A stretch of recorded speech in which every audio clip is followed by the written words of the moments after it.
지금 모스크바 대통령궁이 혼란에 빠졌습니다. 며칠 전 한국에서 벌어진 한 의료 사건이 러시아 전체 시스템을 뒤흔들었기 때문입니다. 누리호 발사장을 방문했던 러시아 우주국 소속 연구원 마리나가 현장에서 갑작스럽게 쓰러지고 호흡과 맥박이 동시에 사라졌습니다. 외딴 지역, 장비 부족, 본국은 즉시 이송 명령만 반복하며 현장은 사실상 죽음의 초읽기에 들어갔습니다. 하지만 한국 의료진은 정반대의 판단을 내렸고 그 결정이 러시아와 큰 충돌을 일으켰습니다. 그리고 잠시 후 수술실 안에서 한국 의사가 마스크를 벗어 던지고 뛰쳐나오는 충격적인 장면이 벌어졌습니다. 도대체 안에서 무슨 일이 있었던 걸까요? 그리고 왜 러시아는 한국 의료를 그대로 들여오려는 걸까요? 잠시 후 그 전말을 공개합니다. 잠깐, 이야기 시작하기 전에 구독 한번 눌러주시고 한국 의료가 세계 최고라고 생각하신다면 댓글에 한국 의료진 세계 최고라고 응원 댓글 남겨주세요. 그럼 이야기 시작하겠습니다. 서울 강남의 한 심장센터 하이브리드 수술실 안쪽 벽면에 붙은 시계는 새벽 2시 13분을 가리키고 있었습니다. 수술실 천장에 LED 조명이 차갑게 내려앉은 그 공간에서 저는 방탄유리 너머로 수술대 위에 누운 알렉산드라를 바라보고 있었죠. 제 이름은 빅토르, 러시아 응급의료 디지털청 부청장입니다. 그리고 지금 제 눈앞에서 우리나라 최고의 우주비행사 후보가 세 번째 심정지를 맞이하고 있었어요. 알렉산드라의 가슴 위로 연결된 ECMO 장치가 붉은 혈액을 빨아들였다 내뿜기를 반복하고 있었습니다. 심전도 모니터에서는 초록색 파형이 불규칙하게 출렁이다가 갑자기 일직선으로 쭉 뻗어버렸죠. 그 순간 수술실 전체를 찢는 경보음이 울려 퍼졌습니다. 심실세동, 세 번째입니다. 한소윤 교수의 목소리가 수술실 안을 가득 채웠어요. 저는 손바닥으로 유리창을 짚었습니다. 손끝이 차갑게 식어들었죠. 18시간 전만 해도 고흥 우주센터 계단을 성큼성큼 내려오던 알렉산드라가 지금은 기계에 의존해 겨우 숨을 잇고 있었습니다. 아니, 숨조차 제대로 쉬지 못하고 있었어요. 제세동기를 든 간호사가 패드를 알렉산드라의 가슴에 갖다 댔고 한소윤 교수가 외쳤습니다. 200줄, 충전, 모두 떨어지세요. 전기 충격이 가해지는 순간 알렉산드라의 몸이 수술대 위에서 들썩였습니다. 심전도는 여전히 일직선이었죠. 저는 이를 악물었어요. 손톱이 손바닥살을 파고들었습니다. 옆에 놓인 태블릿 화면에서는 모스크바 대통령궁 지하 상황실이 영상회의로 연결되어 있었어요. 러시아 우주국장의 얼굴이 화면 가득 클로즈업 되더니 그가 주먹으로 책상을 내리쳤습니다. 빅토르, 당장 군용기 준비해라. 한국 병원에 더 맡길 수 없어. 저는 화면을 외면했습니다. 응급의료 디지털청 부청장이라는 직함을 달고 15년을 일했지만 이런 순간은 처음이었어요. 제가 증오에 맞이 않던 아시아 의료 시스템 한복판에서 제 동료의 생명이 줄다리기를 하고 있었죠. 한소윤 교수가 다시 외쳤습니다. 한 번 더, 250줄. 두 번째 충격이 가해졌습니다. 알렉산드라의 몸이 다시 한번 들썩였어요. 심전도 모니터를 응시하던 간호사들의 숨소리가 멈췄습니다. 저도 숨을 참았죠. 일직선이던 그 선이 아주 미세하게 떨리기 시작했어요. 그리고 천천히, 아주 천천히 파형이 그려지기 시작했습니다. 한소윤 교수가 땀으로 범벅이 된 얼굴로 고개를 들었어요. 돌아왔어요. 아직 끝 아닙니다. 저는 그 순간 무릎에 힘이 풀리는 걸 느꼈습니다. 옆벽에 기댔죠. 손바닥에 땀이 흥건했어요. 심장이 제 갈비뼈를 두들기고 있었습니다. 모스크바 화면에서는 우주국장이 여전히 고함을 지르고 있었어요. 즉시 이송 준비. 비행기는 이미 인천공항으로 향하고 있다. 서울에서 모스크바까지 7시간이면 충분해. 한소윤 교수가 수술실 밖으로 나왔습니다. 마스크를 내리고 저를 똑바로 쳐다봤어요. 그녀의 눈빛에는 분노도 두려움도 없었습니다. 오직 단호함만이 담겨 있었죠. 그녀가 입을 열었습니다. 지금 비행기를 띄우는 건 이 사람 죽이겠다는 겁니다. 저는 할 말을 잃었습니다. 한소윤 교수가 태블릿 화면 속 우주국장을 향해 말을 이었어요. 이 환자는 지금 3번 심장이 멈췄습니다. 3번 다시 살려냈죠. 하지만 4번째를 장담할 수 없어요. 비행기 안기압 변화, 진동, 의료 장비 제한, 이 모든 게 심장에 치명적입니다. 우주국장이 영어로 쏘아붙였습니다. 당신네 병원을 믿을 수 없소. 러시아 군 병원이 훨씬 나아. 한소윤 교수는 한 발짝도 물러서지 않았습니다. 그럼 왜 여기까지 왔습니까? 고흥에서 여기까지 오는 동안 당신네 군의관은 뭘 했습니까? 아무것도 안 했죠? 못한 겁니다. 저는 그 말에 움찔했습니다. 사실이었으니까요. 고흥 관측소에서 알렉산드라가 쓰러졌을 때 러시아 측 군의관은 손 한 번 제대로 쓰지 못했어요. 그저 우왕좌왕하며 본국의 연락만 취하고 있었죠. 한국의 119 구급대가 도착했을 때 저는 속으로 비웃었습니다. 아시아 의료 따위가 뭘 할 수 있겠냐고요. 하지만 지금 그 비웃음이 제 목구멍에 걸려 있었습니다. 한소윤 교수가 수술실 문을 열며 마지막으로 말했습니다. 우리는 세 번째 기회를 만들어냈습니다. 이제 네 번째를 준비할 차례예요. 방해하지 마세요. 수술실 문이 닫혔습니다. 저는 태블릿 화면 속 우주국장을 바라봤어요. 그의 얼굴이 불그락포르락했습니다. 그가 다시 소리쳤죠. 빅토르, 당신은 뭐 하고 있나? 당장 환자 데리고 공항으로 가. 저는 화면을 끄고 싶었습니다. 하지만 손이 움직이지 않았어요. 수술실 안쪽에서는 한소윤 교수가 다시 알렉산드라의 심장 상태를 점검하고 있었죠. 모니터 위 파형이 불안정하게 흔들렸습니다. 언제 다시 일직선으로 변할지 모르는 상태였어요. 저는 창문에 이마를 기댔습니다. 차가운 유리가 제 이마를 식혀줬죠. 18시간 전, 고흥에서 저는 이 나라를 무시했습니다. 한국 같은 나라가 뭘 할 수 있겠냐고. 결국 아시아는 아시아일 뿐이라고 말했어요. 그런데 지금 제 편견이 산산조각 나고 있었습니다. 심전도 모니터의 신호음이 규칙적으로 울렸습니다. 삑, 삑, 삑. 그 소리가 제 가슴속까지 파고들었어요. 저는 눈을 감았습니다. 18시간 전으로 돌아가야 했어요. 고흥 우주센터로, 누리호 발사 현장으로. 제가 이 나라를 얼마나 깔보았는지를 기억해야 했습니다.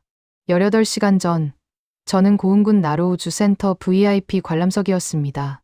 오후 4시, 하늘은 맑았고 바다 위로 불어오는 바람이 따가웠어요. 저는 선글라스를 낀 채 팔짱을 끼고 서 있었죠. 옆에는 알렉산드라가 흥분한 얼굴로 발사대를 바라보고 있었습니다. 그녀가 말했어요. 빅토르, 이거 정말 대단한 거 아니에요? 순수 국산 기술로 만든 로켓이라던데요. 저는 코웃음을 쳤습니다. 순수 국산. 알렉산드라, 로켓 기술은 결국 러시아와 미국에서 시작됐어. 한국이 뭘 새로 만들었겠어. 그냥 베낀 거지. 알렉산드라는 제 말에 고개를 저었습니다. 그래도 여기 의료 관광은 정말 유명하잖아요. 작년에만 외국인 환자가 100만 명 넘게 왔다던데요. 저는 차갑게 받아쳤습니다. 그건 의료가 아니라 관광 상품일 뿐이야. 성형수술이나 하러 오는 거지. 진짜 응급 상황에서 믿을 만한 시스템은 아니라고. 알렉산드라가 뭔가 더 말하려다가 입을 다물었어요. 제 목소리 톤이 평소보다 날카로웠으니까요. 저는 시선을 돌렸습니다. 관람석 앞쪽에는 한국 사람들이 태극기를 흔들며 환호 준비를 하고 있었죠. 그들의 들뜬 얼굴이 제 눈에는 우스꽝스럽게 보였습니다. 로켓 하나 쏘는 게 뭐가 그리 대단하다고요. 뒤쪽에서 영국 억양의 영어가 들렸습니다. 러시아 우주국 소속 엔지니어 2명이었어요. 한 명이 웃으며 말했습니다. 한국 로켓. 결국 우리 로동 엔진 기술 베낀 거 아니야. 소유즈 디자인이랑 얼마나 비슷한데. 다른 한 명이 맞장구 쳤습니다. 맞아. 기술 이전받고 조금 바꾼 거지. 순수 국산이라고 하기엔 좀 웃기지. 저는 그 말에 동의했습니다. 속으로는요. 하지만 입 밖으로 내지는 않았어요. 알렉산드라가 제 표정을 읽었는지 물었습니다. 빅토르, 왜 그렇게 한국을 싫어하세요? 여기 처음 와보는 거잖아요. 저는 대답하지 않았습니다. 대신 고개를 돌려 멀리 보이는 발사대를 바라봤어요. 사실 이유가 없는 건 아니었습니다. 10년 전 방콕에서의 그날이 제 머릿속을 스쳐 지나갔죠. 새하얀 회복실, 낡은 심전도 모니터, 그리고 제 아내 나탈리아가 누워있던 침대. 저는 눈을 질끈 감았습니다. 기억하고 싶지 않았어요. 하지만 기억은 제 의지와 상관없이 되살아났습니다. 10년 전 5월, 방콕의 한 사립병원이었습니다. 나탈리아와 저는 휴가로 태국에 왔었어요. 그녀는 평소 혈압이 조금 높았지만 약만 잘 먹으면 문제없는 수준이었죠. 그런데 호텔 수영장에서 갑자기 쓰러졌습니다. 심정지였어요. 호텔 직원이 급히 구급차를 불렀고 저는 그녀를 안고 병원으로 달려갔습니다. 병원 응급실은 혼잡했어요. 사람들이 복도까지 넘쳐났고 의사는 한 명뿐이었습니다. 저는 영어로, 러시아어로, 온갖 언어로 소리쳤죠. 제 아내가 심정지입니다. 당장 처치해야 해요. 의사는 어깨만 으쓱했습니다. 장비가 부족합니다. 제세동기는 다른 환자가 쓰고 있어요. 조금만 기다리세요. 기다리라고요. 심장이 멈춘 사람에게 기다리라고 했습니다. 저는 미쳐버릴 것 같았어요. 나탈리아의 손은 점점 차가워졌습니다. 입술이 파래졌죠. 저는 그녀를 흔들며 울부짖었습니다. 하지만 아무도 오지 않았어요. 10분이 지나고 20분이 지났습니다. 제세동기가 도착했을 때는 이미 늦었어요. 나탈리아는 그 자리에서 숨을 거뒀습니다. 저는 그날 이후 아시아 의료를 증오하게 됐습니다. 시스템이 없는 곳, 장비가 부족한 곳, 사람 목숨보다 돈을 먼저 따지는 곳. 제 머릿속에서 아시아는 그런 곳이었어요. 한국도 마찬가지일 거라고 생각했습니다. 아무리 의료 관광이 유명하다고 해도 결국 것만 번지르르한 거라고요. 빅토르? 알렉산드라의 목소리가 저를 현실로 끌어냈습니다. 저는 눈을 떴어요. 그녀가 걱정스러운 얼굴로 저를 보고 있었습니다. 괜찮아요? 저는 고개를 끄덕였습니다. 괜찮아. 그냥 생각 좀 했어. 알렉산드라가 말했습니다. 저도 알아요. 빅토르. 부인 일. 정말 끔찍했을 거예요. 하지만 여긴 태국이 아니잖아요. 한국은 다를 수도 있어요. 저는 비웃었습니다. 다를 게 없어. 아시아는 아시아야. 그때 스피커에서 카운트다운이 시작됐습니다. 10, 9, 8. 사람들이 숨을 죽였어요. 7, 6, 5. 발사대 아래쪽에서 하얀 증기가 피어올랐습니다. 4, 3, 2, 1. 그리고 점화. 누리호의 엔진에서 거대한 불기둥이 솟구쳤습니다. 땅이 진동했어요. 귀가 먹먹해질 정도로 큰 굉음이 울려 퍼졌죠. 로켓이 천천히, 하지만 확실하게 하늘로 올라가기 시작했습니다. 주변 사람들이 환호했습니다. 누군가는 울고 있었어요. 태극기를 흔드는 사람들의 얼굴에는 자부심이 가득했습니다.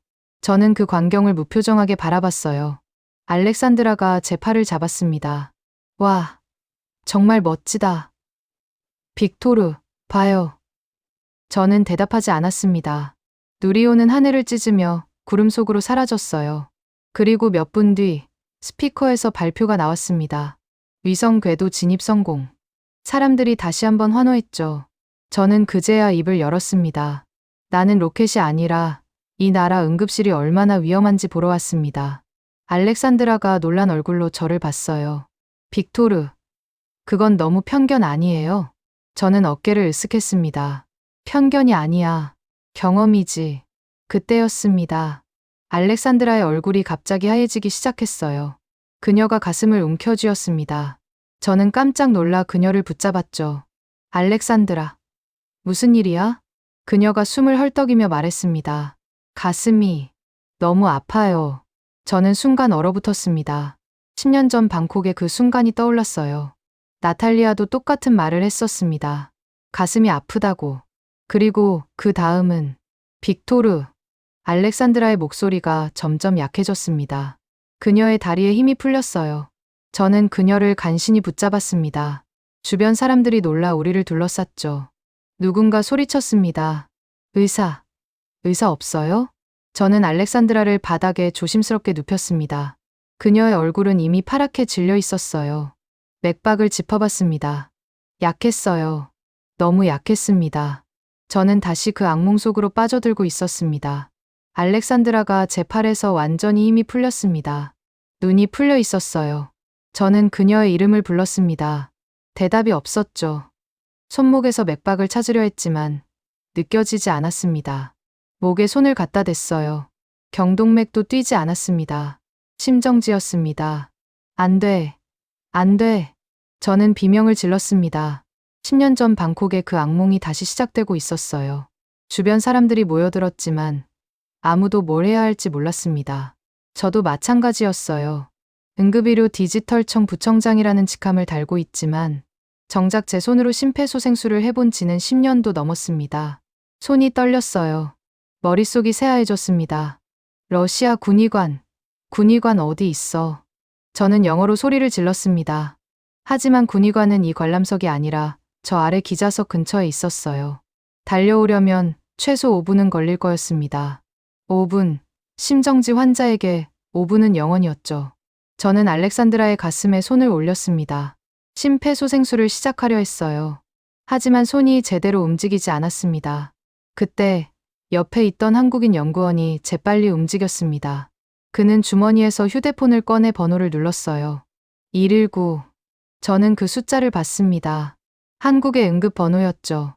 연구원이 영어로 말하기 시작했습니다. 긴급 상황입니다. 나로우주 센터 관람석. 외국인 여성 심정지로 보입니다. 30대. 맥박 없음. 호흡 없음. 전화 너머에서 침착한 목소리가 들렸습니다. 연구원이 고개를 끄덕이며 저를 봤어요.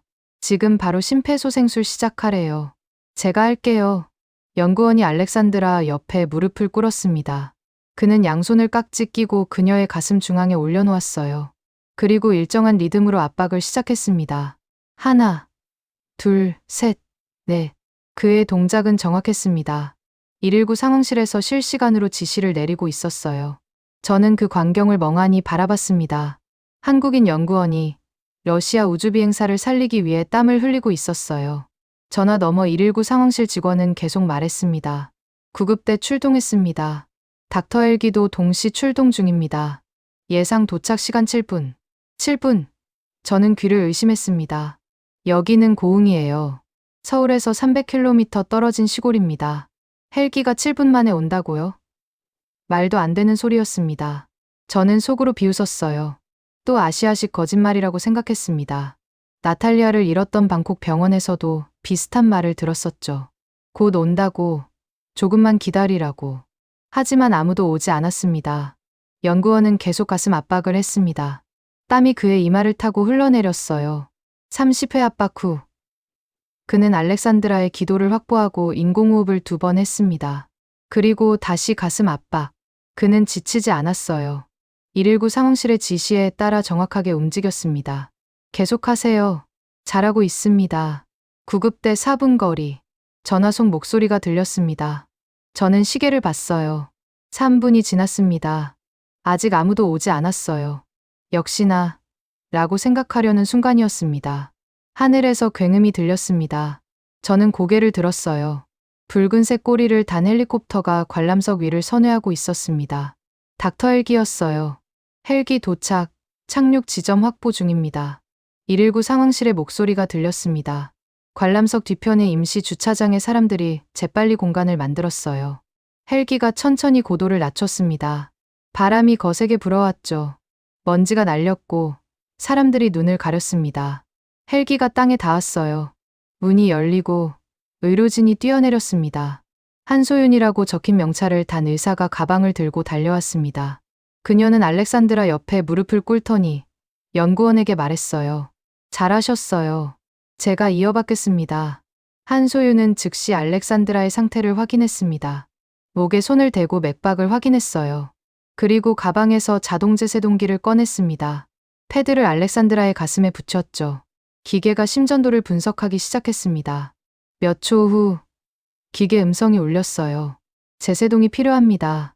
환자에게서 떨어지세요. 한소윤이 주변 사람들을 물렸습니다. 저도 뒤로 물러섰어요. 버튼이 눌렸고 전기 충격이 가해졌습니다. 알렉산드라의 몸이 들썩였어요. 한소윤이 다시 맥박을 확인했습니다. 고개를 저었죠. 그녀는 즉시 가슴 압박을 재개했습니다. 환자 이동 준비. 들것 가져와요. 간호사 2명이 들것을 들고 달려왔습니다. 한소윤은 가슴 압박을 멈추지 않은 채 지시했어요. 이동 중에도 압박 계속합니다. 헬기 안에 모니터 준비됐죠? 네. 준비 완료했습니다. 저는 그제야 정신을 차렸습니다. 그들이 알렉산드라를 데려가려 하고 있었어요. 저는 앞으로 나섰습니다. 잠깐, 어디로 데려가는 거요? 한소윤이 저를 봤습니다. 가장 가까운 권역 심내혈관 센터입니다. 여기서 헬기로 15분 거리예요. 안 돼요. 러시아 군 병원으로 데려가야 해요. 한소윤의 표정이 굳어졌습니다. 지금 이동시키면 여기서 끝납니다. 저는 반박하려 했습니다. 하지만 한소윤이 먼저 말을 이었어요. 보세요. 지금 이 환자는 심정지 상태입니다. 골든타임은 4분입니다. 이미 5분이 지났어요. 우리는 지금 이 사람의 뇌를 살리기 위해 싸우고 있습니다. 러시아 군 병원이 어디 있는지 모르겠지만 거기까지 가는 동안 뇌는 이미 죽습니다. 저는 할 말을 잃었습니다. 한소윤이 다시 말했어요. 지금부터 30분이 이 사람 뇌를 지키는 마지막 시간입니다. 방해하지 마세요. 의료진이 알렉산드라를 들것에 옮겼습니다. 한소윤은 이동하는 내내 가슴 압박을 계속했어요. 그들은 헬기로 향했습니다. 저는 뒤따라갔죠. 한소윤이 저를 봤습니다. 보호자세요? 동료입니다. 같이 가야 해요. 한소윤이 고개를 끄덕였습니다. 타세요. 하지만 방해는 절대 안 됩니다. 저는 헬기에 올라탔습니다. 좁은 공간이었어요. 알렉산드라는 중앙에 누워 있었고 한소윤과 간호사 2명이 그녀를 둘러싸고 있었습니다. 헬기 문이 닫혔어요. 엔진 소리가 커졌습니다. 그리고 우리는 떠올랐습니다. 한소윤은 헬기 안에서도 멈추지 않았습니다. 가슴 압박, 인공호흡, 약물 투여. 그녀의 손은 기계처럼 정확했어요. 간호사가 링거를 연결했습니다. 모니터에는 알렉산드라의 심전도가 떴어요. 여전히 불규칙했습니다.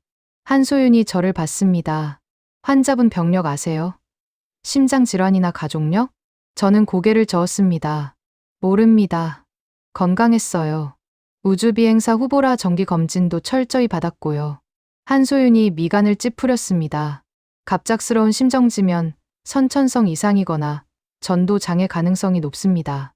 병원 도착하면 정밀 검사 들어갑니다. 헬기는 바다 위를 날았습니다. 창밖으로 푸른 물결이 보였어요. 저는 그 광경을 멍하니 바라봤습니다.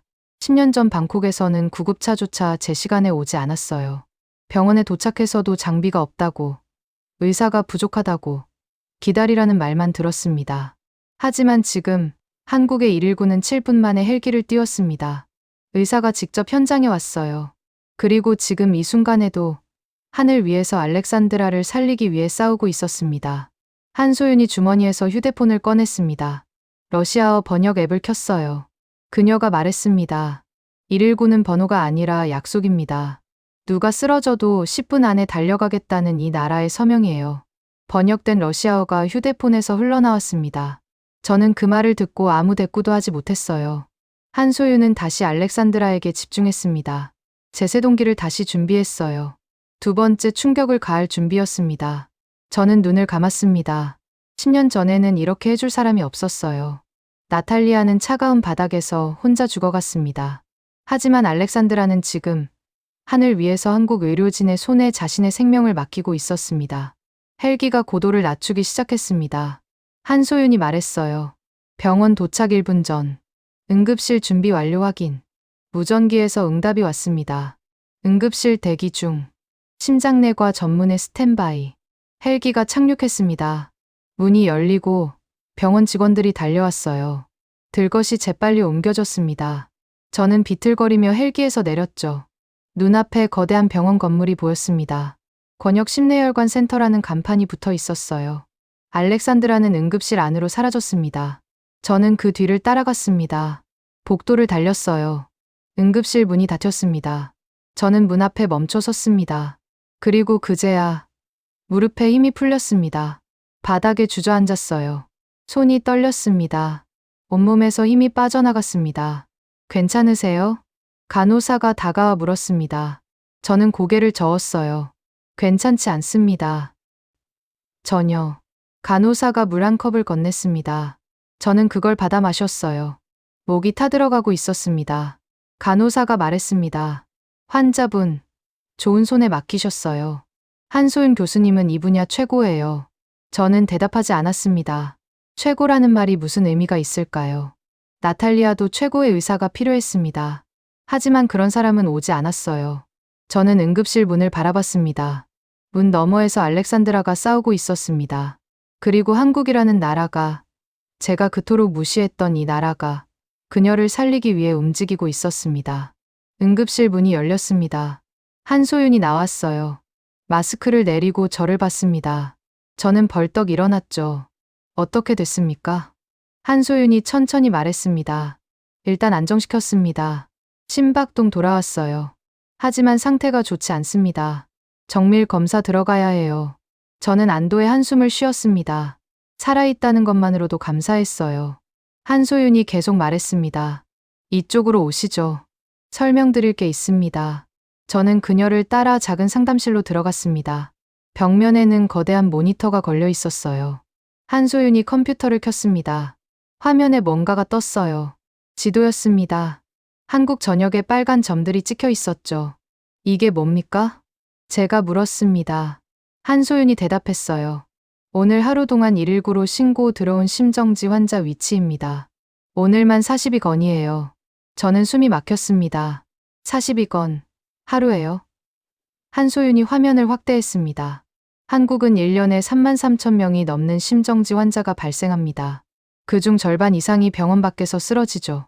우리는 이 모든 환자를 실시간으로 추적합니다. 화면이 바뀌었습니다. 그래프가 나타났어요. 연도별 생존율이 표시되어 있었습니다. 10년 전 한국의 심정지 환자 1년 생존율은 3.5%였습니다. 지금은 6.6%예요. 거의 2배로 올랐죠. 저는 그 숫자를 바라봤습니다. 6.6%. 높은 숫자는 아니었어요. 하지만 33,000명의 6.6%면 약 2,200명입니다. 10년 전에는 1,100명 남짓 살았을 사람들이 지금은 2,200명이 살아남는다는 뜻이었죠. 1,100명의 생명이 더 살아남는 겁니다. 한소윤이 다시 화면을 넘겼습니다. 이게 가능했던 이유는 시스템입니다. 119 신고가 들어오면 상황실에서 즉시 위치를 파악해요. 가장 가까운 구급대와 닥터 헬기를 동시에 출동시킵니다. 현장 도착까지 평균 7분이에요. 7분. 제가 고흥에서 경험한 바로 그 시간이었습니다. 한소윤이 계속 설명했어요. 현장에 도착하면 구급대원이 즉시 심폐소생술을 시작합니다. 필요하면 제세동기를 써요. 그리고 이송 중에도 압박을 멈추지 않습니다. 병원에 도착하면 응급실이 이미 대기하고 있어요. 화면에 또 다른 그래프가 나타났습니다. 병상 수 비교였어요. 한국은 OECD 국가 중 인구 1000명당 병상 수가 가장 많습니다. 12.6개예요. 러시아는 얼마죠? 저는 입을 다물었습니다. 러시아는 7.5개 정도였어요. 거의 절반 수준이었습니다. 한소윤이 말했습니다. 병상만 많은 게 아닙니다. CT, MRI, 초음파, 이 모든 장비가 응급실에 바로 연결되어 있어요. 검사 결과가 10분 안에 나옵니다. 저는 화면을 뚫어지게 바라봤습니다. 10년 전 방콕에서는 기본적인 제세동기조차 없었어요. 장비가 부족하다는 말만 들었죠. 하지만 여기는 달랐습니다. 시스템이 있었어요. 데이터가 있었습니다. 그리고 무엇보다 준비가 되어 있었습니다. 한소윤이 자리에서 일어났습니다. 환자분 검사 결과 나왔어요. 같이 보시죠. 저는 그녀를 따라 다시 복도로 나갔습니다. 엑스레이 판독실로 들어갔어요. 벽면에 알렉산드라의 심장 CT 사진이 떠 있었습니다. 한소윤이 화면을 가리켰어요. 여기 보세요. 좌심실에서 우심실로 가는 전도로에 선천적 이상이 있습니다. 아마 태어날 때부터 있었을 거예요. 그럼 왜 지금까지 몰랐습니까? 우주비행사 후보로 선발될 정도면 검사를 철저히 받았을 텐데요. 한소윤이 고개를 끄덕였습니다. 맞아요. 하지만 이런 이상은 평소에는 증상이 없습니다. 스트레스나 과로, 저산소 상태가 겹치면 갑자기 문제를 일으키죠. 아마 로켓 발사 흥분에 심장 박동이 빨라지면서 촉발됐을 거예요. 저는 한숨을 쉬었습니다. 그렇다면 누구의 잘못도 아니었어요. 알렉산드라도 몰랐고 러시아 의료진도 몰랐습니다. 다만 운이 나빴던 거죠. 한소윤이 말을 이었습니다. 지금 상태로는 재발 위험이 아주 높습니다. 언제 또 심정지가 올지 몰라요. 근본적인 치료가 필요합니다. 무슨 치료 말입니까? 관상동맥 중재술과 전독의 교정입니다. 여기서는 할 수 없어요. 서울 상급병원으로 이송해야 합니다. 저는 머리가 복잡해졌습니다. 서울, 고흥에서 300km나 떨어진 곳이에요. 알렉산드라를 거기까지 데려가야 한다니. 한소윤이 제 표정을 읽었는지 말했습니다. 걱정 마세요. 중환자 이송 시스템이 있습니다. 닥터카로 안전하게 옮길 수 있어요. 고속도로로 3시간 정도 걸립니다. 닥터카요? 이동식 중환자실입니다. 필요한 장비가 다 들어있어요. 의료진도 동승합니다. 이송 중에도 계속 모니터링하고 처치할 수 있습니다. 저는 고개를 끄덕였습니다. 다른 방법이 없었어요. 한소윤이 덧붙였습니다. 물론 날씨가 좋아지면 헬기를 다시 띄울 수도 있지만 지금은 기상 상태가 좋지 않아요. 안전하게 육로로 가는 게 낫습니다. 그때 제 휴대폰이 울렸습니다. 모스크바에서 걸려온 전화였어요. 우주국장이었습니다. 저는 전화를 받았습니다. 빅토르, 상황이 어떻게 됐나? 심정지였습니다. 지금은 안정됐고요. 서울로 이송해서 수술 받아야 합니다. 러시아로 데려와야 해. 당장 군용기 보낼 테니 준비해. 저는 한소윤을 봤습니다. 그녀가 고개를 저었어요. 저는 우주국장에게 말했습니다. 아직은 안 됩니다. 상태가 불안정해요. 이동하면 위험합니다. 뭐, 한국 의사 말 믿는 거야? 빅토르, 정신 차려. 저는 이를 악물었습니다. 정신을 차리라고요? 제가 지금 뭘 보고 있는지 그는 모릅니다. 119의 7분 출동, 닥터 헬기의 현장 도착, 실시간 데이터 추적, OECD 최고 수준의 병상과 장비. 이 모든 게 제 눈앞에서 펼쳐졌어요. 저는 대답했습니다. 지금 옮기면 죽습니다. 뭐라고? 알렉산드라를 지금 비행기에 태우면 하늘에서 죽는다고요. 전화 너머가 조용해졌습니다. 우주국장이 낮은 목소리로 말했어요. 빅토르, 자네 지금 한국 편을 드는 건가? 저는 웃음이 나왔습니다. 편을 든다고요? 이건 편의 문제가 아니었어요. 편이 아닙니다. 사실입니다. 여기 의료진이 알렉산드라를 살렸어요. 7분 만에 헬기를 띄워서 하늘 위에서 심폐소생술을 하면서 여기까지 데려왔습니다. 러시아 군의관은 뭘 했습니까? 아무것도 안 했죠. 빅토르, 사실이지 않습니까? 우리는 119 같은 시스템이 없어요. 닥터 헬기도 제대로 갖춰지지 않았습니다. 실시간 심정지 추적 데이터도 없어요. 저는 소리를 질렀습니다. 한소윤이 놀란 얼굴로 저를 봤어요. 저는 숨을 고르고 다시 말했습니다. 서울로 이송합니다. 거기서 수술 받을 겁니다. 그 후에 러시아로 돌아갈지 결정하겠습니다. 저는 전화를 끊었습니다. 손이 떨렸어요. 우주국장에게 저렇게 말한 건 처음이었습니다. 하지만 후회는 없었어요. 한소윤이 조심스럽게 물었습니다. 괜찮으세요? 저는 고개를 끄덕였습니다. 괜찮습니다. 서울로 가죠. 한소윤이 미소 지었습니다. 좋은 결정입니다. 준비하겠습니다. 그녀가 복도로 나갔어요. 저는 혼자 남아 창밖을 바라봤습니다. 저 멀리 바다가 보였어요. 고흥에서 이곳까지 헬기로 15분이었습니다. 15분 만에 알렉산드라는 심정지 현장에서 권역 심내혈관 센터까지 왔어요. 그리고 지금 서울로 향할 준비를 하고 있습니다. 10년 전 방콕에서 나탈리아는 구급차를 20분이나 기다렸어요. 병원에 도착해서도 제세동기를 10분이나 기다렸습니다. 그리고 죽었습니다. 하지만 알렉산드라는 살아있었어요. 한국이라는 나라가, 제가 그토록 무시했던 이 나라가 그녀를 살려냈습니다. 복도 끝에서 한소윤이 손짓했습니다. 준비가 끝났나 봐요. 저는 걸어갔습니다. 응급실 앞 대기실을 지나는데 벽면에 걸린 액자가 눈에 들어왔어요. 심정지 생존 사슬이라는 제목이었습니다. 5개의 고리가 그려져 있었죠. 조기 인식, 조기 심폐소생술, 조기 제세동, 조기 전문 소생술, 심정지 후 통합 치료. 그 5고리가 모두 연결되어 하나의 사슬을 이루고 있었습니다. 한소윤이 제 시선을 따라 액자를 봤어요. 저게 우리가 10년 동안 만들어온 시스템입니다. 5고리 중 하나라도 끊어지면 생존율은 떨어져요. 우리는 그 고리를 하나도 놓치지 않으려고 노력합니다. 저는 고개를 끄덕였습니다. 그 사슬의 첫 고리가 119였어요. 두 번째 고리가 현장의 심폐소생술, 세 번째가 닥터 헬기와 제세동기, 네 번째가 이 권역센터의 응급처치, 그리고 5번째가 서울 상급병원의 수술과 치료. 알렉산드라는 지금 그 사슬을 따라 움직이고 있었습니다. 가시죠. 한소윤이 말했습니다. 저는 그녀를 따라 밖으로 나갔어요. 병원 입구에 닥터카가 대기하고 있었습니다. 생각보다 컸어요. 일반 구급차의 2배는 되어 보였습니다. 뒷문이 열려 있었고 내부가 보였어요. 침대, 모니터, 인공호흡기, 제세동기, 각종 약물 캐비닛. 정말로 움직이는 중환자실이었습니다. 알렉산드라가 들것에 실려 나왔습니다. 여전히 의식은 없었지만 심전도 모니터의 파형은 안정적이었어요.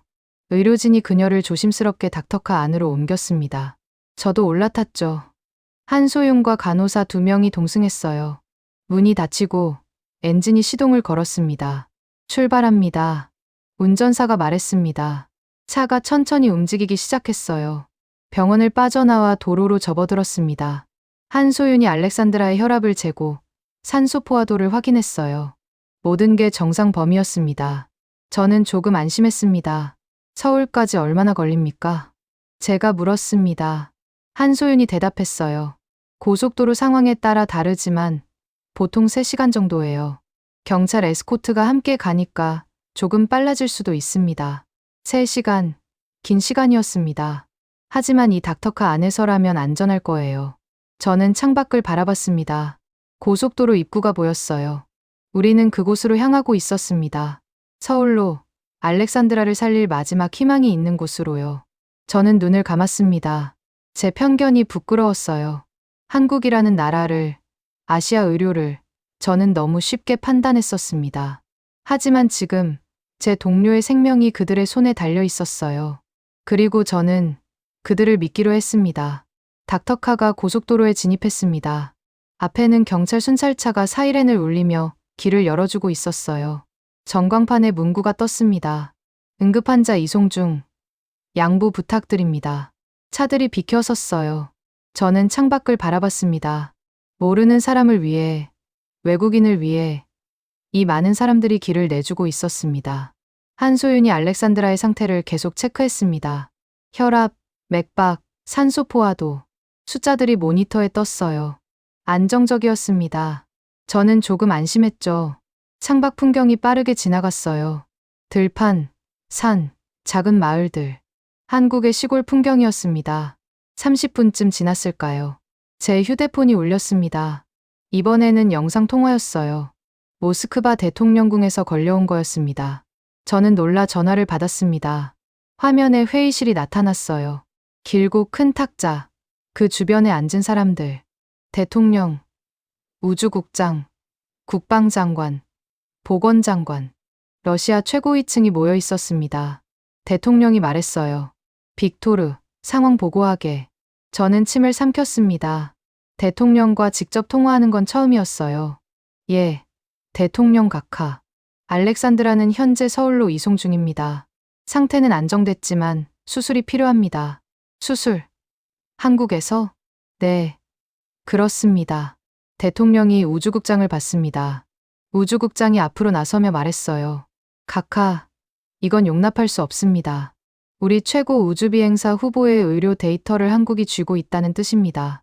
국가 안보 문제예요. 국방장관도 거들었습니다. 맞습니다. 즉시 군 수송기로 회수해야 합니다. 인천공항까지 이미 기체를 보냈습니다. 하지만 보건장관은 달랐습니다. 그가 조심스럽게 말했어요. 하지만 각하, 한국은 OECD 최고 수준의 의료 인프라를 가진 나라입니다. CT, MRI 보유율이 우리보다 훨씬 높아요. 병상 수도 마찬가지입니다. 그게 무슨 상관입니까? 우주국장이 소리쳤습니다. 보건장관이 물러서지 않았어요. 상관 있습니다. 환자의 생명이 걸린 문제예요. 대통령이 손을 들어 그들을 멈췄습니다. 그리고 저를 봤어요. 빅토르, 자네 눈으로 본 한국 의료, 얼마나 믿을 수 있나? 저는 입을 열려 했습니다. 하지만 말이 나오지 않았어요. 제 머릿속에는 2개의 장면이 겹쳐져 있었습니다. 10년 전 방콕의 낡은 병원, 하얀 조명 아래 죽어가던 나탈리아. 그리고 지금 한국의 닥터카 안에서 모니터에 둘러싸여 살아있는 알렉산드라. 저는 어떤 대답을 해야 할까요? 우주국장이 다시 말했습니다. 빅토르, 한국을 과장하지 마시게. 아시아 의료는 결국 아시아 의료야. 자네도 태국에서 겪지 않았나? 그 말이 제 심장을 찔렀습니다. 아시아 의료는 결국 아시아 의료. 저도 그렇게 믿었었어요. 10년 동안 저는 그렇게 살았습니다. 아시아를 증오하고, 무시하고, 비웃으면서요. 하지만 지금 제 눈앞의 현실은 달랐습니다. 저는 입을 열었습니다. 119는 7분 만에 도착했습니다. 고흥 관측소에서 심정지 신고가 들어간 후 닥터 헬기가 7분 만에 현장에 도착했어요. 의사가 직접 탔습니다. 하늘 위에서 심폐소생술을 하면서 병원으로 이송했어요. 회의실이 조용해졌습니다. 저는 계속 말했어요. 한국은 하루에 심정지 환자가 평균 90명 발생합니다. 1년이면 33,000명이에요. 이들을 실시간으로 추적하는 시스템이 있습니다. 구급대 평균 도착 시간은 7분입니다. 보건장관이 끄덕였습니다. 우리는 평균 15분이죠. 저는 고개를 끄덕였습니다. 그리고 한국은 인구 1000명당 병상이 12.6개입니다. OECD 1위예요. 우리는 7.5개입니다. 우주국장이 얼굴을 붉혔습니다. 숫자 노름하지 마. 중요한 건 기술이야. 기술도 앞섭니다. 저는 단호하게 말했습니다. 권역 심내혈관 센터에서 알렉산드라의 심장 CT를 찍는데 10분도 안 걸렸어요. 결과 분석까지 포함해서요. 모스크바 중앙병원에서는 얼마나 걸립니까? 30분. 1시간? 보건장관이 고개를 숙였습니다. 저는 계속했어요. 그리고 지금 이 닥터카 안에는 인공호흡기, 제세동기, 초음파, 모든 게 다 있습니다. 이동 중에도 중환자실 수준의 치료가 가능해요. 우리 군 수송기에 이런 장비가 있습니까? 국방장관이 입을 다물었습니다. 없었죠. 러시아 군 수송기는 단순 이송용일 뿐이었어요. 대통령이 팔짱을 끼고 저를 바라봤습니다. 그래서 자네 판단은 뭔가? 저는 심호흡을 했습니다. 서울에서 수술 받아야 합니다. 지금 군용기로 옮기는 건 알렉산드라를 죽이는 겁니다. 빅토르, 우주국장이 벌떡 일어났습니다. 하지만 대통령이 손을 들어 그를 제지했어요. 대통령이 말했습니다. 러시아의 미래 우주 계획을 타국 병원에 맡길 수 있겠나? 저는 대답했습니다. 미래 우주 계획보다 지금 살아있는 한 사람이 먼저입니다. 각하. 회의실이 또 조용해졌습니다. 대통령이 고개를 끄덕였어요. 알겠네. 일단 서울 수술은 허가하지. 하지만 24시간 안에 환자를 러시아 영토로 이송할 방안을 마련하게. 각하. 우주국장이 항의했지만 대통령은 이미 자리에서 일어나고 있었습니다. 영상 통화가 끊겼어요. 저는 한숨을 쉬었습니다. 24시간, 그것도 짧은 시간이었지만 일단은 수술을 할 수 있게 됐어요. 한소윤이 제 어깨를 두드렸습니다. 잘하셨어요. 저는 고개를 저었습니다. 잘한 게 아닙니다. 당연한 거죠. 닥터카는 계속 달렸습니다. 1시간쯤 더 지났을까요? 앞쪽에서 경찰 무전기 소리가 들렸어요. 전방 5km. 다중 추돌 사고 발생. 부상자 다수. 한소윤이 긴장한 얼굴로 운전사를 봤습니다. 우회 가능합니까? 불가능합니다. 고속도로 전체가 막혔어요. 저는 창밖을 봤습니다. 저 멀리 차들이 줄지어 서 있는 게 보였어요. 사고 현장이었습니다. 닥터카가 서서히 속도를 줄였어요. 그리고 멈췄습니다. 한소윤이 무전기를 들었습니다. 여기 닥터카입니다. 중환자 이송 중인데 우회로 없습니까? 경찰이 대답했습니다. 갓길로 이동 가능합니다. 하지만 사고 현장을 통과해야 해요. 한소윤이 고개를 끄덕였습니다. 알겠습니다. 진행하겠습니다. 닥터카가 갓길로 빠졌습니다. 천천히 앞으로 나아갔어요. 사고 현장이 가까워졌습니다. 저는 창밖을 봤어요. 차 3대가 뒤엉켜 있었습니다. 유리 파편이 도로 위에 흩어져 있었고 누군가 피를 흘리며 앉아 있었어요. 구급대원들이 현장에서 응급처치를 하고 있었습니다. 한 명은 어린아이를 안고 있었고 다른 한 명은 노인의 목에 보호대를 채우고 있었어요. 저는 그 광경을 지켜봤습니다.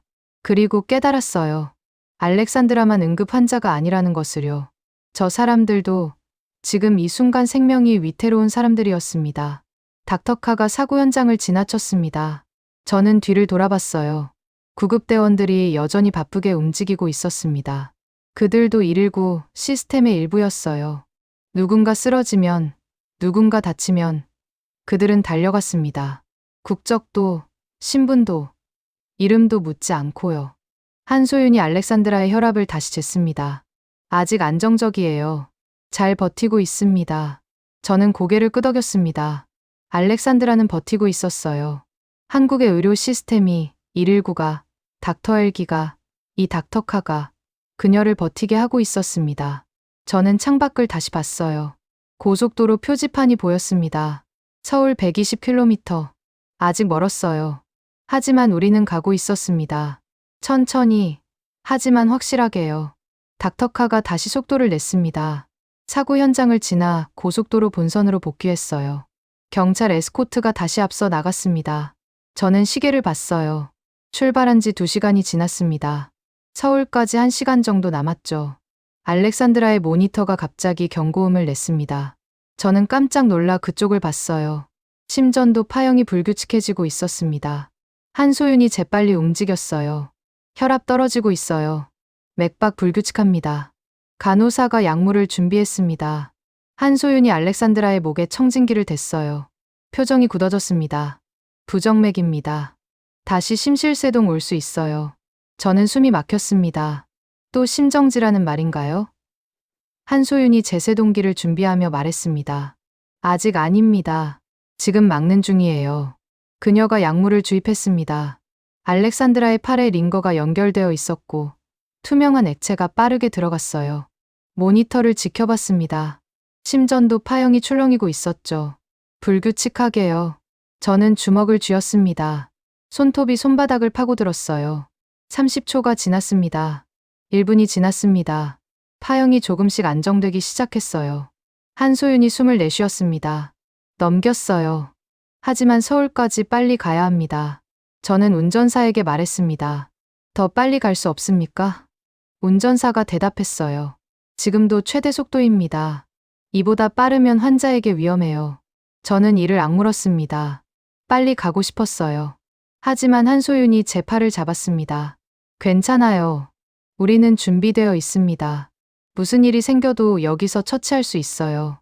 저는 그녀의 눈을 봤습니다. 흔들림이 없었어요. 확신에 차 있었습니다. 저는 고개를 끄덕였습니다. 그녀를 믿기로 했어요. 한국을 믿기로 했습니다. 20분쯤 더 지났을까요? 앞쪽에서 다시 무전기 소리가 들렸습니다. 닥터카, 전방에 또 다른 사고 발생. 이번엔 대형 버스 전복입니다. 부상자 15명 이상. 한소윤이 긴장한 표정을 지었어요. 저는 물었습니다. 또요? 경찰이 대답했습니다. 네. 빗길에 미끄러졌나 봅니다. 현장 상황이 심각합니다. 닥터카가 다시 속도를 줄였습니다. 저는 창밖을 봤어요. 저 멀리 전복된 버스가 보였습니다. 옆으로 누워 있었어요. 유리창이 다 깨져 있었고 사람들이 기어 나오고 있었습니다. 구급차 서너 대가 이미 현장에 도착해 있었어요. 닥터카가 멈췄습니다. 한소윤이 밖을 봤어요. 그리고 운전사에게 말했습니다. 잠깐 멈춰주세요. 네, 저도 놀랐습니다. 한소윤이 제 쪽을 봤어요. 저기 중상자가 있어요. 구급대만으로는 부족할 것 같습니다. 저는 반사적으로 말했습니다. 하지만 알렉산드라는요? 그녀도 위급합니다. 한소윤이 모니터를 봤어요. 알렉산드라의 상태는 안정적이었습니다. 한소윤이 말했습니다. 지금은 안정됐어요. 간호사분들이 계속 모니터링 할 겁니다. 저는 2분 1분만 보고 올게요. 그녀가 가방을 들고 차에서 내렸습니다. 저는 멍하니 그 모습을 지켜봤어요. 한소윤이 사고 현장으로 뛰어갔습니다. 전복된 버스 옆에 누워있는 사람에게 다가갔어요. 피를 많이 흘리고 있는 남자였습니다. 한소윤이 재빨리 응급처치를 시작했어요. 저는 그 광경을 보며 무언가를 깨달았습니다. 이게 한국의 의료였어요. 119가 이 시스템이 지키려는 건 한 사람이 아니었습니다. 모든 사람이었어요. 외국인이든 한국인이든 노인이든 아이든 누가 쓰러지든 상관없었습니다. 시스템은 움직였어요. 달려갔습니다. 살렸습니다. 10년 전 방콕에서는 달랐어요. 나탈리아는 외국인이었고 돈이 없었습니다. 보험도 불확실했어요. 그래서 그들은 우선순위에서 밀렸습니다. 기다리라고만 했죠. 하지만 여기는 달랐습니다. 한소윤은 알렉산드라를 두고 저 버스 사고 남자에게 달려갔어요. 그가 더 급했으니까요. 의학적 판단이었습니다. 국적도 신분도 아닌 오직 누가 더 위급한가만을 기준으로요. 5분쯤 지났을까요? 한소윤이 돌아왔습니다. 손에 피가 묻어 있었어요. 차에 올라타며 말했습니다. 다른 구급대가 이어받을 겁니다. 가시죠. 닥터카가 다시 출발했습니다. 저는 한소윤을 봤어요. 그녀는 손을 닦으며 알렉산드라의 모니터를 확인했습니다. 여전히 안정적이었어요. 한소윤이 미소 지었습니다. 잘 버티고 있네요. 저는 물었습니다. 아까 그 사람은요? 대퇴동맥 파열이었어요. 지혈하고 링거 연결했습니다. 살 수 있을 거예요. 저는 고개를 끄덕였습니다. 그리고 말했습니다. 이 차에 탄 사람은 모두 같다고 했죠. 우린 별을 단 사람 말고 숨이 끊어지는 사람부터 본다고요. 한소윤이 놀란 표정으로 저를 봤어요. 제 말을 기억하시네요. 저는 웃었습니다. 잊을 수가 없더군요. 그게 이 나라 의료의 본질인 것 같아서요. 한소윤이 고개를 끄덕였습니다. 맞아요. 119는 차별하지 않습니다. 누구든, 어디서든, 언제든 쓰러지면 우리는 갑니다. 닥터카는 계속 달렸습니다. 서울 표지판이 보였어요. 서울 30km. 거의 다 왔습니다. 저는 창밖을 봤어요. 도시의 불빛들이 보이기 시작했습니다. 높은 빌딩들, 밝은 간판들. 서울이었어요. 한소윤이 무전기를 들었습니다. 서울 심장센터. 이쪽 닥터카입니다. 20분 후 도착 예정입니다. 무전기에서 대답이 왔어요. 확인했습니다. 하이브리드 수술실 준비 완료. 심장내과 팀 대기 중입니다. 저는 안도의 한숨을 쉬었습니다. 거의 다 왔어요. 알렉산드라는 버텼습니다. 한국이, 119가, 닥터 헬기가, 이 닥터카가 그녀를 여기까지 데려왔어요. 이제 마지막 단계만 남았습니다. 수술이었죠. 닥터카가 병원 앞에 도착했습니다. 응급실 입구였어요. 의료진이 이미 대기하고 있었습니다. 들것을 들고 서 있었어요. 차 문이 열렸습니다. 알렉산드라가 재빨리 옮겨졌어요. 저도 차에서 내렸습니다. 한소윤이 병원 의료진에게 상황을 브리핑했어요. 30대 여성, 선천성 전도 장애로 인한 심정지. 이송 중 부정맥 한 차례 발생했으나 안정시켰습니다. 현재 상태는 안정적이나 수술 필요합니다. 병원 의사가 고개를 끄덕였습니다. 알겠습니다. 바로 수술실로 모시겠습니다. 알렉산드라가 병원 안으로 들어갔습니다. 저는 그 뒤를 따랐어요. 엘리베이터를 탔습니다. 3층. 하이브리드 수술실이라는 표지판이 보였어요. 문이 열렸습니다. 복도를 지나 수술실 앞에 도착했어요. 한소윤이 저를 봤습니다. 여기서 기다리세요. 수술 시작하겠습니다. 저는 고개를 끄덕였습니다. 한소윤이 수술실 안으로 들어갔어요. 문이 닫혔습니다. 저는 복도 의자에 앉았습니다. 손이 떨렸어요. 긴장됐습니다. 하지만 동시에 희망도 있었어요. 여기까지 왔으니까요. 한국이, 이 나라가 알렉산드라를 여기까지 데려왔으니까요. 수술실 앞 의자에 앉아 기다렸습니다. 시계를 봤어요. 밤 11시였습니다. 고흥에서 알렉산드라가 쓰러진 게 오후 4시였으니 벌써 7시간이 지났네요. 7시간 동안 그녀는 죽음의 문턱을 3번이나 넘나들었습니다. 그리고 3번 모두 한국이 그녀를 다시 잡아당겼어요. 복도는 조용했습니다. 가끔 간호사가 지나갔고 멀리서 기계음이 들렸어요. 저는 창밖을 바라봤습니다. 서울의 야경이 펼쳐져 있었어요. 밤인데도 불빛이 가득했습니다. 저 빌딩들 어딘가에, 저 집들 어딘가에 누군가는 자고 있고, 누군가는 일하고 있고, 누군가는 웃고 있겠죠. 그리고 누군가는 알렉산드라처럼 생명을 위해 싸우고 있을 겁니다. 휴대폰이 울렸습니다. 모스크바에서 온 문자였어요. 우주국장이었습니다. 군용기 대기 중. 수술 끝나는 즉시 연락하라. 저는 한숨을 쉬었습니다. 그들은 아직도 알렉산드라를 데려가려 하고 있었어요. 하지만 저는 이제 확신했습니다. 적어도 지금은 그녀가 이곳에 있어야 한다고요. 2시간이 지났습니다. 수술실 문이 열렸어요. 한소윤이 나왔습니다. 마스크를 벗고 있었어요. 저는 벌떡 일어났습니다. 어떻습니까? 한소윤이 미소 지었습니다. 성공했습니다. 관상동맥 중재술 완료했고 전도계 이상도 교정했어요. 심장 박동 정상입니다. 저는 무릎에 힘이 풀렸습니다. 성공이라니요. 정말로요? 한소윤이 계속 말했습니다. 물론 아직 안심하긴 이릅니다. 24시간은 집중 관찰해야 해요. 하지만 가장 큰 고비는 넘겼습니다. 저는 말을 잃었습니다. 그저 고개만 끄덕였어요. 한소윤이 제 어깨를 두드렸습니다. 환자분, 정말 강하더군요. 3번이나 심정지를 겪고도 여기까지 왔어요. 대단한 생명력입니다. 저는 웃었습니다. 그리고 눈물이 났어요. 10년 만에 처음으로요. 나탈리아의 장례식에서도 울지 못했던 제가 지금 울고 있었습니다. 한소윤이 당황한 표정을 지었어요. 괜찮으세요? 저는 고개를 끄덕였습니다. 괜찮습니다. 정말로요. 한소윤이 미소 지었습니다. 중환자실로 옮겼어요. 잠시 후 면회 가능합니다. 저는 다시 고개를 끄덕였습니다. 한소윤이 복도 저쪽으로 걸어갔어요. 저는 혼자 남아 창밖을 다시 봤습니다. 서울의 밤은 여전히 밝았어요. 그리고 저는 깨달았습니다. 이 도시에, 이 나라에 수많은 알렉산드라들이 있었다는 것을요. 매일 90명씩, 1년에 33,000명씩 쓰러지고, 달려가고, 살아나는 사람들이요. 30분쯤 지났을까요?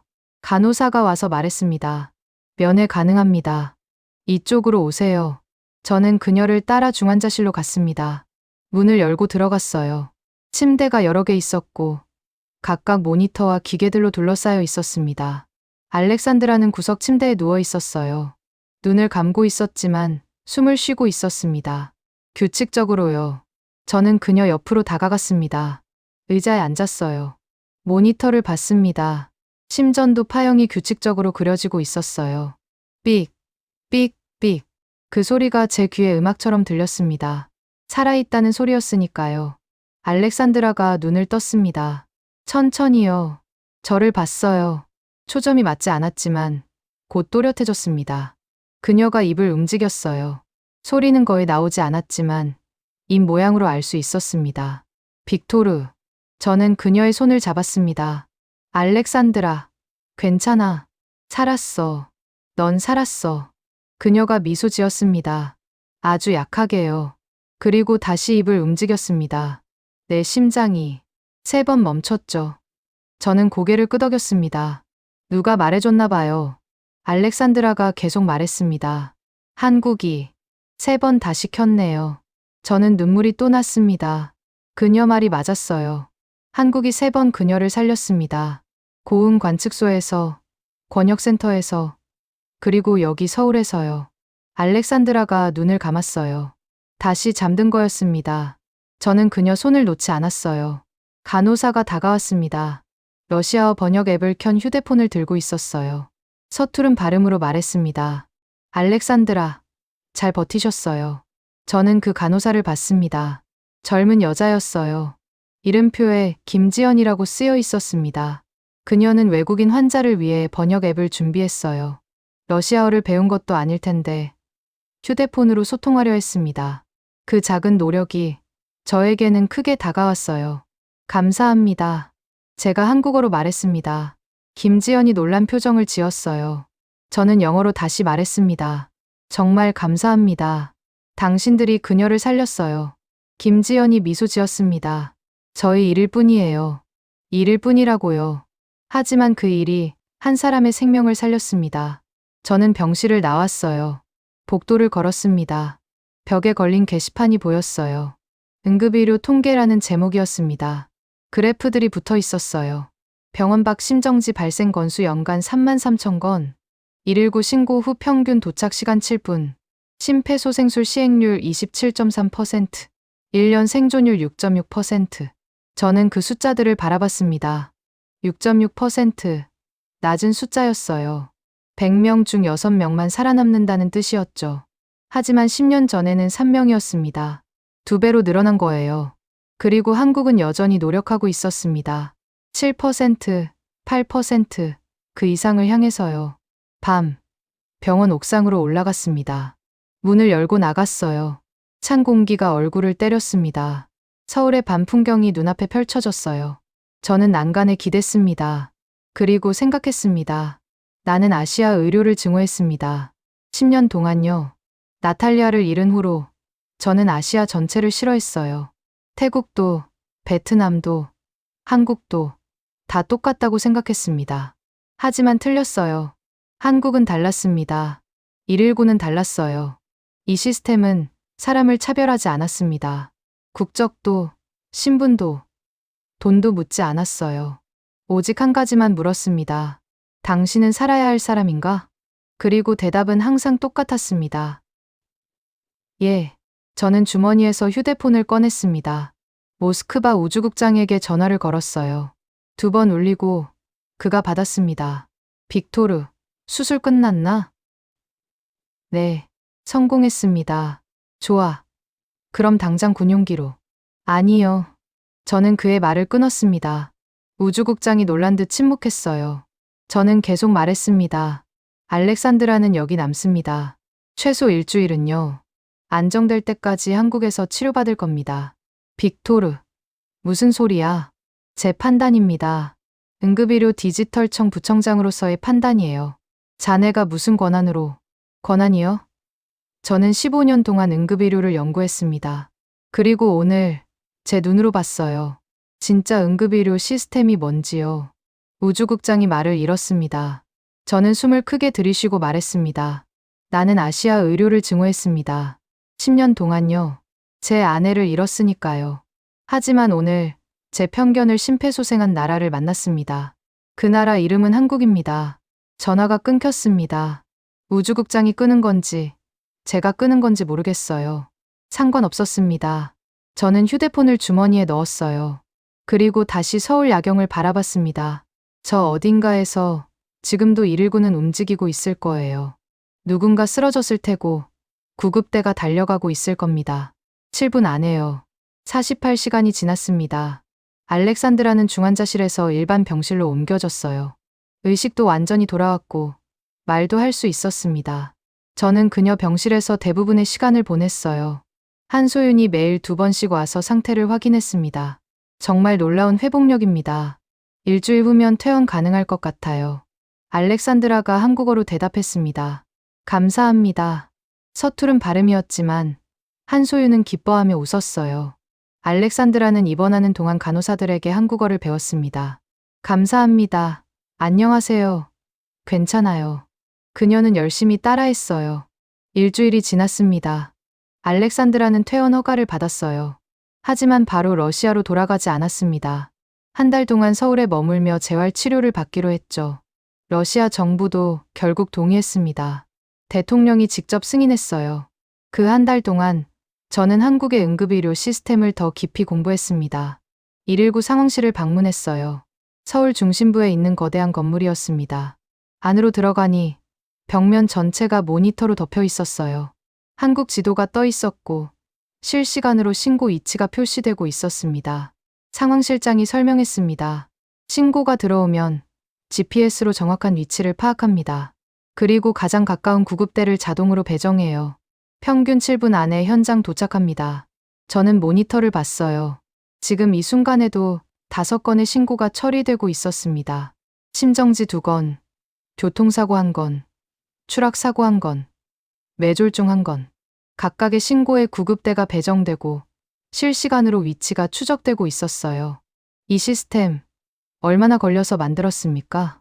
제가 물었습니다. 상황실장이 대답했어요. 15년 정도요. 하나씩 쌓아 올렸습니다. 15년. 긴 시간이었습니다. 하지만 그 시간 동안 한국은 천천히 확실하게 생명을 살리는 시스템을 만들어냈어요. 저는 그 모니터를 한참 동안 바라봤습니다. 그리고 결심했어요. 러시아도 이 시스템이 필요하다고요. 한 달 후 알렉산드라와 저는 러시아로 돌아갔습니다. 모스크바 공항에는 기자들이 가득했어요. 우주비행사 후보의 기적적인 회복이 뉴스가 됐던 거죠. 알렉산드라가 인터뷰했습니다. 한국이 저를 살렸습니다. 3번 죽었고 3번 살아났어요. 한국의 119, 닥터 헬기, 의료진 덕분입니다. 기자들이 쏟아지는 질문을 했어요. 저도 마이크 앞에 섰습니다. 한국의 응급의료 시스템은 세계 최고 수준입니다. 러시아도 배워야 합니다. 그 인터뷰가 방송되고 여론이 들끓었어요. 러시아 국민들은 물었습니다. 우리는 왜 그런 시스템이 없는가? 왜 한국은 7분에 도착하는데 우리는 15분이 걸리는가? 2달 후 모스크바 대통령궁에서 긴급 회의가 열렸습니다. 저도 초대받았어요. 회의실에는 대통령, 보건장관, 우주국장, 국방장관이 있었습니다. 대통령이 말했어요. 빅토르, 자네가 제출한 보고서를 읽었네. 한국식 응급의료 시스템 도입 계획이라. 네, 각하. 구체적으로 설명해보게. 저는 준비한 자료를 꺼냈습니다. 프레젠테이션을 시작했어요. 첫째, 119 같은 통합신고 시스템이 필요합니다. 둘째, 닥터 헬기 네트워크 확충입니다. 셋째, 심정지 국가 데이터 레지스트리 구축입니다. 대통령이 팔짱을 꼈습니다. 비용은 얼마나 들까? 초기 투자로 약 50억 달러 정도 예상됩니다. 하지만 장기적으로는 생명을 살리고 의료비를 줄이고 국민 신뢰를 높입니다. 대통령이 고개를 끄덕였어요. 좋아. 진행하게. 3년 안에 시범 운영하도록. 저는 믿을 수 없었습니다. 승인이라니요. 대통령이 일어서며 말했습니다. 우리는 서유럽이 아닌 동쪽의 작은 나라에서 응급의료의 미래를 봤네. 이제 러시아도 배울 때야. 회의가 끝났습니다. 저는 회의실을 나와 창밖을 봤어요. 모스크바의 겨울 풍경이었습니다. 눈이 내리고 있었어요. 하얀 눈이 도시를 덮고 있었습니다. 저 눈 아래 누군가는 쓰러지고 있겠죠. 하지만 3년 후에는 달라질 겁니다.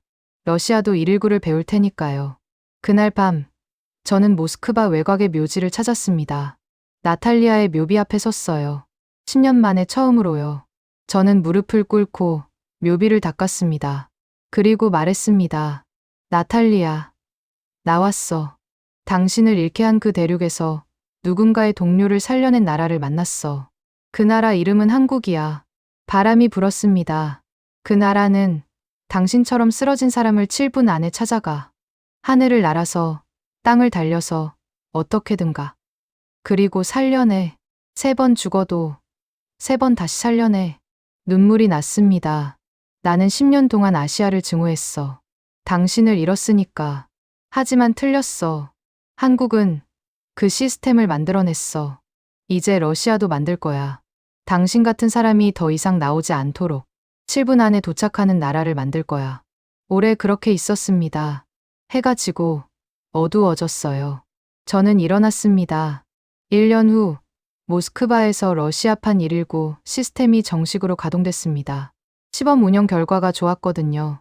평균 도착 시간이 15분에서 9분으로 줄었습니다. 심정지 환자 생존율도 2.2%에서 3.5%로 올랐어요. 그날 크렘린에서 기념식이 열렸습니다. 대통령이 연설했어요. 오늘 러시아는 새로운 약속을 합니다. 누가 쓰러져도 어디서 쓰러져도 우리는 달려가겠습니다. 이것은 한국에서 배운 교훈입니다. 박수가 터져 나왔습니다. 저도 박수를 쳤어요.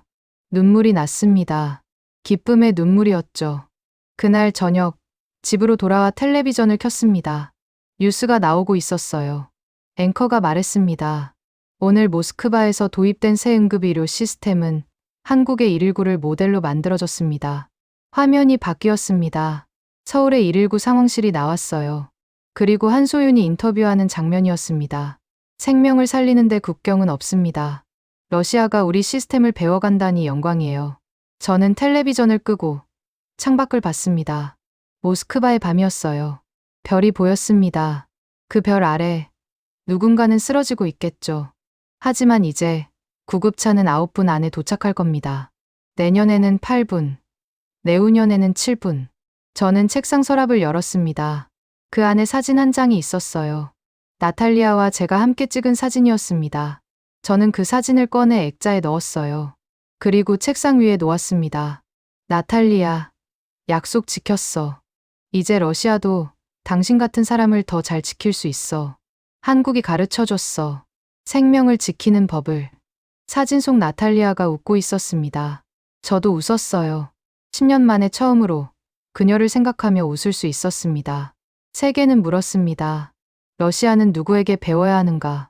한국은 대답하지 않았습니다. 대신 조용히 한 사람의 심장을 다시 뛰게 했습니다. 그리고 그 심장 박동이 국경을 넘어 시스템을 바꾸고 생명을 살렸습니다. 119라는 새 숫자가 이제 러시아에도 울려 퍼지기 시작했습니다.